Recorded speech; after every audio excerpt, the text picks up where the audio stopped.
To briefly summarize what happened after the story I shared previously, everything centered around what the shaman called the Great Spirit. That was simply the name she gave it. To this day, I still remember exactly how it looked. It always appeared as a woman. I only ever saw her during episodes of sleep paralysis. She had long black hair, and a jaw that stretched all the way down to her chest. According to the shaman, this spirit had likely been following me for an incredibly long time. She believed it may have been with me ever since I was still in my mother's womb. Later, when my friends and I nearly drowned during our trip, I came to believe that the incident was somehow connected to that same spirit. One of the friends who almost drowned was Didalba. His mother was a shaman, and she was the one who first gave the entity the name, the Great Spirit. After meeting with her, she explained many things to me. She warned me never to attend funerals. She told me to live a kind life, to keep my thoughts pure, to surround myself with positive energy. According to her, the Great Spirit was unquestionably an evil entity. She also told me that I would need to undergo several gut rituals to remove it. What she found unusual was that the spirit never harmed me directly. She believed there was a reason for that. In her view, one of my ancestors, or someone in my bloodline, had accumulated tremendous spiritual merit during their lifetime. Because of that, a guardian spirit had come to protect me. As long as that guardian remained by my side, the Great Spirit couldn't attack me directly. However, she said I possessed a natural constitution that attracted wandering spirits. Since childhood, those spirits had gathered around me. The Great Spirit would remain beside me, waiting. Whenever another spirit approached me, it would devour it. Because it wasn't attacking me directly, the guardian spirit simply allowed it to remain. That was Didalba's mother's explanation. Following her advice, I underwent my first gut ritual. It was the first shamanic ritual of my life. The first ceremony went smoothly. To be honest, I don't remember many details now. It was fairly simple, much like the rituals I'd seen on television, with traditional music and ceremonial prayers. Everything seemed to go well. We had already planned the second ritual. But before it could happen, Didalba and his mother were killed in a traffic accident. They both passed away before the ritual could be completed.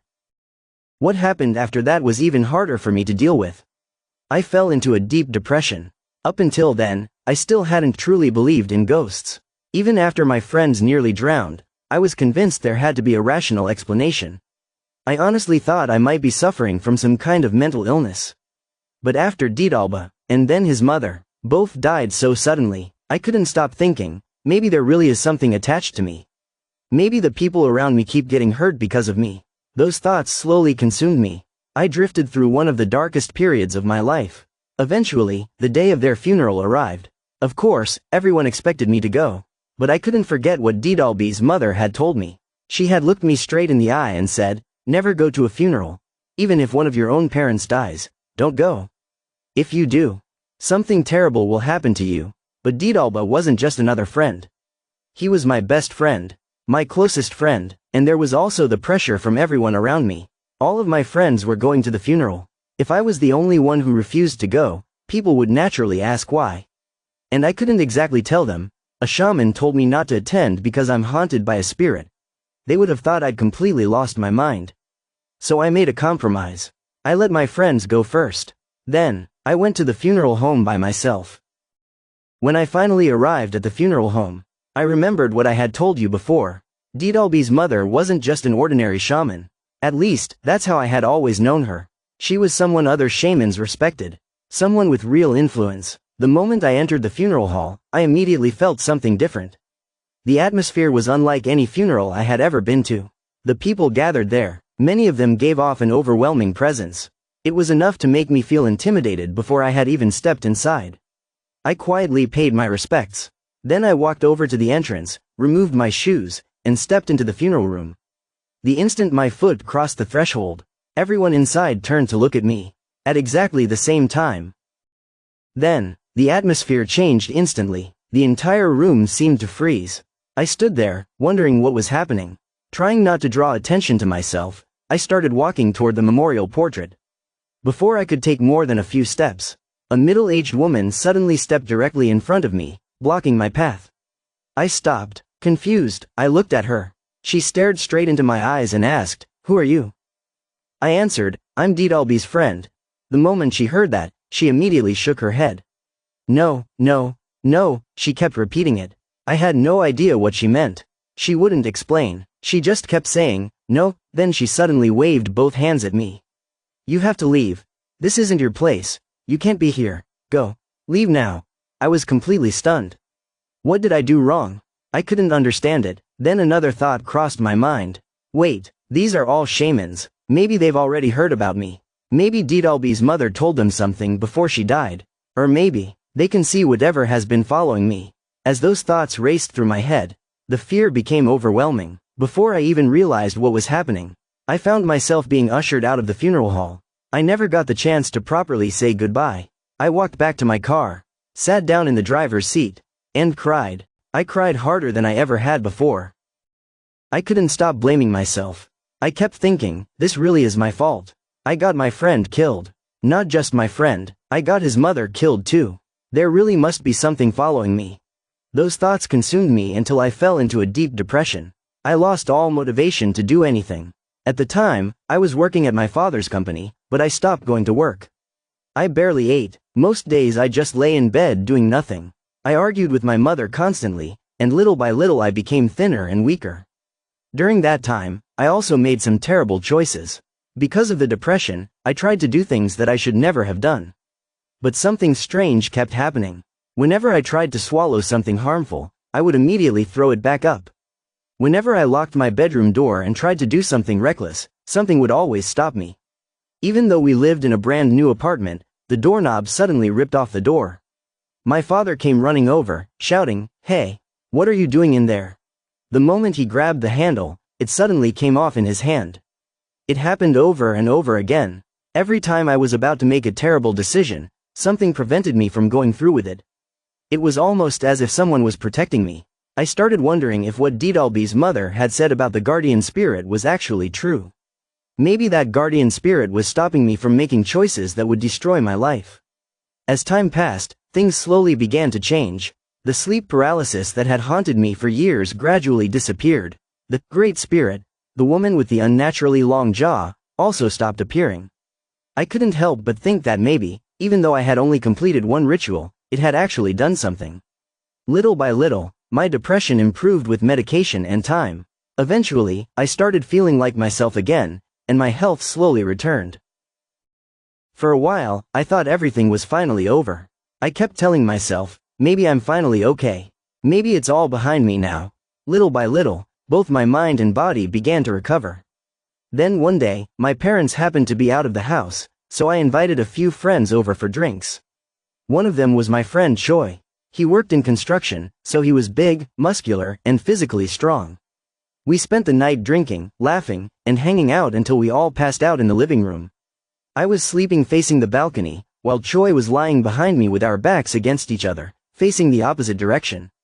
Then it happened, sleep paralysis. It had been a long time since the last episode. The moment I realized I couldn't move, my first thought was, I'm paralyzed. But why? Why now? And just like every other time, I saw it, the same Great Spirit. The same terrifying woman who always appeared whenever I was trapped in sleep paralysis. This is what I saw. We lived on the 18th floor, and it was floating outside the balcony window, suspended in midair. Its jaw hung all the way down to its chest as it slowly tilted its head from side to side. Its unnaturally long jaw swung back and forth like a pendulum while it let out a breathless, distorted laugh. Ha! Ha ha ha! Ha! Ha ha! It kept laughing, gasping between each sound. I just stared at it. What is that? Why is it here? Why is it laughing like that? At some point, I must have either fallen asleep again or blacked out. When I opened my eyes, it was morning. My friends were already awake, joking around and cooking ramen. I thought to myself, I got sleep paralysis again. Please don't let something bad have happened. Not again. Please don't let my friends get hurt like last time. Then Choi, the friend who had been sleeping back to back with me, suddenly said, "Man, I had the weirdest dream. I think something's wrong with me. I saw a ghost." The moment he said that, I froze. He began describing exactly the same thing I had seen. Long black hair, a jaw stretched all the way down to its chest, its head slowly rocking from side to side. That same disturbing laugh, but according to him, it had been standing right in front of him. Since we had been sleeping back to back, that meant it had been behind me. I told him, that's strange. I dreamed about the same thing, but in my dream it was outside the balcony, floating in the air. He immediately shook his head. No, it was in the middle of the living room, right in front of me. We went back and forth, insisting the other person had to be mistaken. Then the room suddenly fell silent. The rest of our friends had been listening to our conversation. Almost at the same time, every one of us slowly turned toward the balcony window. And in that instant, we all realized the same thing. The balcony glass had been acting like a mirror. What I thought I had seen outside the window had actually been a reflection. It hadn't been outside at all. It had already been inside the apartment. Behind me, exactly where Choi said it had been. Because I was looking at the reflection in the glass, I had mistaken it for something floating outside. The truth was far worse. It had already been in the room with us. I had actually felt relieved, thinking, at least it's still outside, but it wasn't. After that, I finally told my friends everything. I told them about Didalba, about what had happened during our trip, about the strange things I had experienced and how that same woman kept appearing. I warned them to take care of themselves and be careful. Most of them just laughed. There he goes again with his crazy ghost stories. Only Choi looked genuinely unsettled. Thankfully, nothing happened to any of them after that. But for me, everything started again. The sleep paralysis returned. Every single night, every time I fell asleep, that great spirit appeared again, silently staring at me. Then one day, I received a phone call from an unfamiliar number. I answered. No one spoke. Hello? Silence. Hello? Can you hear me? Finally, a woman's voice said, "You're Didalby's friend, aren't you?" I replied, "Who is this? You can't just ask me something like that without introducing yourself." She let out an annoyed sigh. Unbelievable. Then she said, "You came to the funeral, didn't you?" I was the one who told you to leave. Naturally, I didn't have a good impression of her. After all, she had thrown me out of my best friend's funeral. I said, "Oh, it was you. Why do you want to meet me?" She answered, "Young told me everything about you. For convenience, I'll call Didalby's mother, Young. She told me about the thing attached to you. I know how to deal with it, so come see me." At the time, my sleep paralysis had already started again. Even so, I hesitated. I didn't know who this woman really was. By then, I had already heard plenty of stories about fake shamans, people who manipulated others or exploited them for money. I was cautious, so I told her, "I'll think about it and call you back." Before hanging up, she said one last thing. "You think everything is fine now, don't you? Do you really think that thing has given up? It spent its entire existence following you. Do you honestly believe it'll walk away that easily?" Those words stayed with me. I told her I'd think about it and ended the call. As I thought it over, I remembered that I had actually tried visiting several other shamans before. But every single time, something strange happened. Their shrine would suddenly be closed. They wouldn't answer the phone. Or for some reason, I simply couldn't meet them. Every attempt had failed. Eventually I thought, maybe I should just take the chance. Things can't get much worse than they already are. So I called her back. Didalby's mother had lived in Icheon. This woman lived in nearby Yeoju. I drove there. Didalby's mother had worked out of what looked like an ordinary apartment. This place was completely different. It looked exactly like the traditional shaman shrines you see on television. As I was about to walk inside, someone around my age greeted me. "Where are you coming from?" Then they looked closely at my face. Almost immediately, they said, "You're Didalby's friends, aren't you?" I told them, "Yes, that's right." They immediately said, "Then come on in." So I went inside. The woman who had thrown me out of the funeral was sitting there. The moment she saw me, she frowned deeply. "It stinks. It stinks. I can smell it." She kept repeating that over and over, clearly irritated. She drank glass after glass of water in huge gulps, and honestly, she seemed a little strange. I couldn't help thinking, isn't this a bit excessive? Even Didalby's mother was never like this. Still, I sat down when she told me to. As soon as I did, she looked straight at me and snapped, "Didn't Young tell you never to go to the funeral? Why didn't you listen?" I replied, "She did. But Didalba was my best friend. How could I not go?" She let out a long, frustrated sigh. Then she said, "Tell me everything. I'm going to consult my spirits, so I need to hear the whole story. Everything that happened after Young died. Everything that happened before that. Every strange thing you've experienced. Tell me all of it." So I did. I told her everything from the beginning. When I finished, she sighed heavily. "You've gotten yourself tangled up with something truly abnormal." Then she explained what had happened the day I went to the funeral. Funeral homes are full of spirits. That's normal. My spirit guides and I were communicating with the spirits there, and everything was perfectly normal.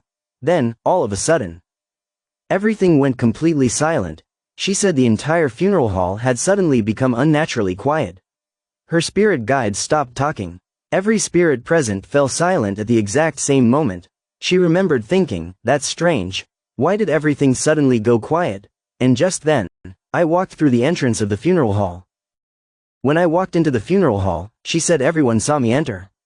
But the moment they looked at me, they also saw something else. A figure nearly 2 meters tall. Long black hair hanging over its face. A jaw stretched all the way down to its chest. It was completely overlapping my body, as if it were walking inside me. She said everyone in the room was stunned. No one could speak. They all stared at me with the same expression. What is that? Then the thing attached to me suddenly stretched its neck toward the memorial portrait at the front of the room.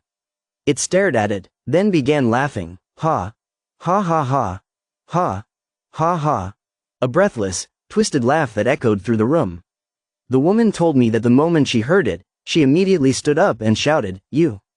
Get out! Leave right now!" That was why she had forced me out of the funeral. She wasn't angry at me. She was trying to protect everyone there. Even now, I still keep in touch with her. These days, I simply call her teacher. She later told me, after I sent you away, I honestly thought you were going to die. From what I saw, I believed your fate had already been decided. I threw you out of that funeral because I thought it was your only chance. But even then, I expected you to die afterward, when I called and you actually answered the phone. I was relieved. I realized you were still alive. Then she said something that completely contradicted what Didalbi's mother had told me. Young probably called the thing attached to you an evil spirit. But she's wrong. That isn't just an ordinary evil spirit. She began explaining her own beliefs. Every living being accumulates either virtue or karma throughout its existence. When karma continues to pile up, it eventually becomes malice. When that malice grows without end, it becomes something far worse. Virtue works the opposite way. The more virtue a being accumulates, the closer it moves toward goodness. She said that's why Korean folklore is filled with stories about creatures that become divine beings. Stories of giant snakes becoming dragons, or foxes that refuse to kill eventually becoming spiritual beings. According to her, those legends all stem from the idea of accumulating virtue over a very long time. Even animals, she said, can become enlightened beings if they accumulate enough virtue. Then she looked directly at me. But the thing attached to you has done the exact opposite. It has accumulated nothing but karma. Nothing but evil. It exists only to commit malicious acts. She continued, based on everything you've told me, that thing has been with you since before you were even born. At the time, I was 25 years old. She looked at me and said, if something has stayed attached to a single person for 25 years, do you really think it's just an ordinary evil spirit? She slowly shook her head. No, that's evil itself. An evil deity. Then she told me something else. She said she had been the very last person Didalbi's mother had spoken to before she died. I was convinced it really was my fault.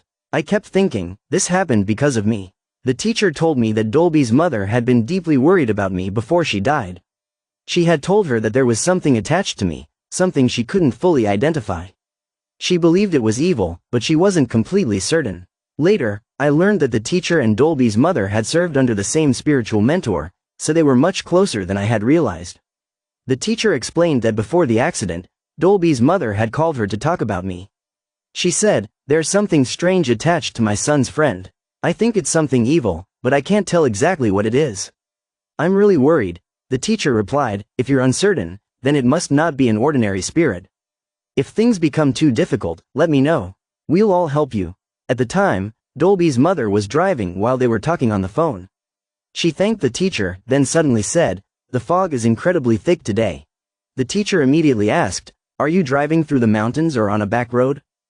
She answered, no, I'm on the highway. The teacher thought that was strange, but they finished their conversation and hung up. Only later did she learn what had happened. For reasons no one could explain, Dolby's mother suddenly crossed the center line and crashed head-on into a dump truck. She wasn't an inexperienced driver. It simply didn't make sense. As I listened to all of this, the guilt came flooding back. I lowered my head and quietly said, so, it really was because of me. It really was my fault. When I said that, The teacher suddenly slammed her hand down on the wooden floor. "Don't ever say, 'because of me,' so casually," she said sternly. "Because of is something you say only when someone actually played a part in what happened. Did you know your friends were going to end up like that? Did you tell the spirit to kill them? No, so don't say it was because of you. None of this was your fault." Hearing those words, I was overwhelmed with relief. I couldn't hold back my tears.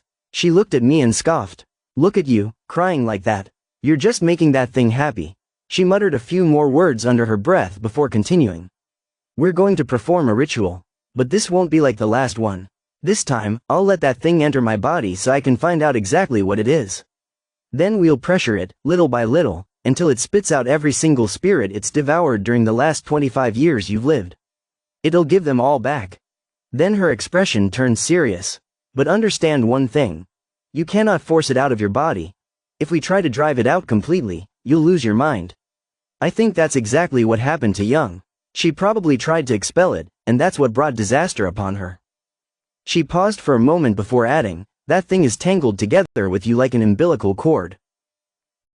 That comparison struck me immediately. I'd already told her that before I was born, the umbilical cord had wrapped around my neck, and that my mother had needed an emergency cesarean section to save us both. That's why she chose those words.